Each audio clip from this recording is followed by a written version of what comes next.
Terkadang orang dengan masa lalu paling kelam akan menciptakan masa depan yang paling cerah. Jangan bersedih atas apa yang telah berlalu, kecuali kalau itu bisa membuatmu bekerja lebih keras untuk apa yang akan datang. Tidak ada rasa bersalah yang dapat mengubah masa lalu, dan tidak ada kekhawatiran yang dapat mengubah masa depan. Jadilah orang yang bermartabat, jujur, selalu menyampaikan kebenaran. Lidah akan terus berkata jujur selagi hatinya ikhlas dan luhur. Berpegang teguhlah pada kebenaran, bahkan meski kebenaran itu akan membunuhmu.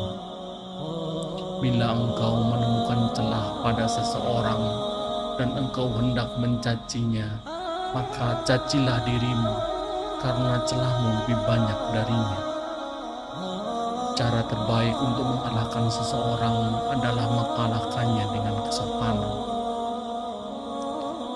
Duduklah bersama orang-orang yang mencintai Allah, karena bergaul bersama orang seperti mereka akan mencerahkan pikiran. Hindarilah sifat malas dan bosan, karena keduanya kunci keburukan. Sesungguhnya jika engkau malas, engkau tidak akan banyak melaksanakan kewajiban. Jika engkau bosan, engkau tidak akan tahan dalam menunaikan kewajiban. Jangan berlebihan dalam mencintai sehingga menjadi keterikatan. Jangan pula berlebihan dalam membenci sehingga membawa kebinasaan. Manusia yang berakal adalah manusia yang suka menerima dan meminta nasihat. Mahkota seseorang adalah akalnya, derajat seseorang adalah agamanya, sedangkan kehormatan seseorang adalah budi pekertinya. Orang tidak dapat menguasai matanya, maka hatinya tidak ada harganya. Janganlah kamu berburuk sangka dari kata-kata yang tidak baik yang keluar dari mulut saudaramu, sementara kamu masih bisa menemukan makna lain yang lebih baik. Kebajikan yang ringan adalah menunjukkan muka berseri-seri dan mengucapkan kata-kata yang lembut. Menjauhi dosa itu lebih ringan daripada menanggung rasa sakit dari sebuah penyesalan. Sabar adalah bahan ramuan paling menyehatkan dalam hidup kita. Sabar itu ada dua, yang satu lebih utama daripada yang lain. Sabar pada waktu musibah itu baik, yang lebih baik daripadanya lagi ialah sabar atau menahan diri dari yang diharamkan Allah. Raihlah ilmu, dan untuk meraih ilmu belajarlah dalam keadaan tenang dan sabar. Ilmu ada 3 tahapan. Jika seseorang memasuki tahapan pertama, maka ia akan sombong. Jika dia memasuki tahapan kedua, maka dia akan rendah hati. Dan jika ia memasuki tahapan ketiga, maka dia akan merasa bahwa dirinya tidak ada apa-apanya. Bila engkau memuji seseorang, maka pujilah Allah, karena tiada orang manusia pun di dunia yang lebih banyak dalam memberi kepadamu dan lebih santun lembut kepadamu selain Allah. Jika kita letih karena kebaikan, maka sesungguhnya keletihan itu akan hilang dan kebaikan akan kekal. Namun jikalau kita bersenang-senang dengan dosa, maka sesungguhnya kesenangan itu akan hilang dan dosa itu akan kekal. Jika pasanganmu sedang marah, maka kamu harus tenang, karena ketika satu di antaranya adalah api, maka satu yang lainnya harus bisa menjadi air yang bisa meredam amarah tersebut.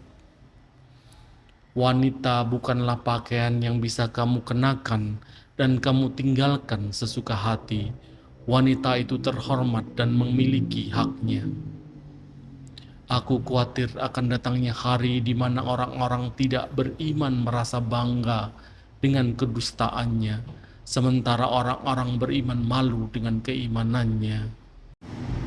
Aku tidak pernah sekalipun menyesali diamku, tetapi aku berkali-kali menyesali bicaraku. Apa yang melewatkanku tidak akan pernah menjadikan takdirku, dan apa yang ditakdirkan untukku tidak akan pernah melewatkanku. Aku tidak peduli atas keadaan susah dan senangku, karena aku tidak tahu manakah di antara keduanya itu yang lebih baik bagiku. Orang yang paling aku sukai adalah orang yang mau menunjukkan kesalahanku. Orang yang mau menunjukkan di mana letak kesalahanmu, itulah teman sesungguhnya. Sedangkan mereka yang hanya menyebar omong kosong dengan selalu memujimu, mereka sebenarnya adalah para algojo yang akan justru membinasakanmu. Dari begitu banyak sahabat, tak kutemukan sahabat yang lebih baik daripada menjaga lidah. Aku memikirkan tentang semua pakaian, tetapi tidak menemukan pakaian yang lebih baik daripada takwa. Aku merenungkan tentang segala bentuk amal baik, namun tidak mendapati yang lebih baik daripada memberi nasihat yang baik. Aku mencari segala bentuk rizki, tetapi tidak menemukan rizki yang lebih baik daripada sabar. Perbanyaklah mengingat Allah, karena itu adalah obat. Janganlah buat dirimu terlalu banyak mengingat manusia, karena itu adalah penyakit. Tidak ada jalinan hubungan antara Allah dengan siapapun kecuali melalui ketaatan kepadanya. Mohonlah pertolongan kepada Allah agar menolong kalian melawan nafsu jahat kalian, sama seperti kalian memohon pertolongan dalam melawan musuh-musuh kalian. Barang siapa yang jernih hatinya akan diperbaiki pula oleh Allah pada apa yang nyata di wajahnya. Kalau engkau merasa berkuasa untuk berbuat aniaya kepada hamba-hamba Allah, ingatlah bahwa Allah lebih berkuasa lagi membalasnya. Aku tidak pernah mengkhawatirkan apa doaku akan dikabulkan atau tidak. Tapi yang aku lebih khawatirkan adalah aku tidak diberi hidayah untuk terus berdoa. Biasakan diri dengan hidup susah, karena kesenangan tidak akan kekal selamanya.